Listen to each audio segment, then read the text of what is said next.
Thank you for the question.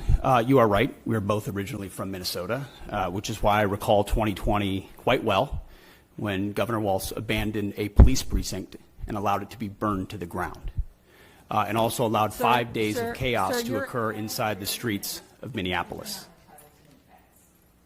The police precinct, ma'am, was abandoned and burned to the ground.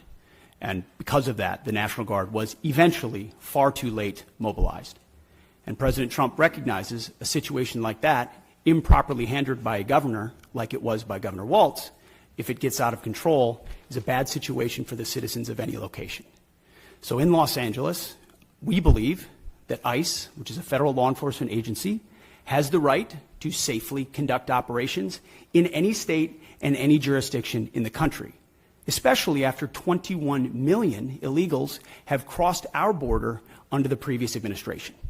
ICE ought to be able to do its job, whether it's Minneapolis or Los Angeles. I have limited time. I asked a budget and they question. Are being, Could the Secretary please address the budget? Thank you. You asked about the situation in Los Angeles, and we believe ICE agents should be allowed to be safe in doing their operations, and we have deployed National Guard and the Marines to protect them in the execution of their duties, because we ought to be able to enforce immigration law in this country, unlike what Governor Walz did in 2020. There are 17,000 LAPD, you mentioned that. There would be 18,000 if not for the defund movement that folks like Gavin Newsom and Karen Bass have implemented. The police chief said she was overwhelmed, so we helped.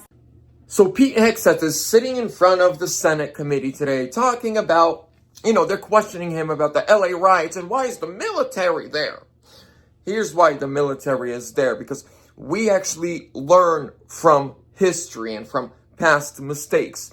For instance, when in 2020, under, the Democrat leadership in Minneapolis and all across the nation, these riots and protests were happening, and Trump, trusted the governors like Walz, Tampon Timmy, to do his job and deploy the National Guard and get everything under control. They didn't. They refused to do that. So now the president has taken it upon himself to protect the business owners, the businesses, and the American citizens from every single violent, illegal criminal. Stay MAGA.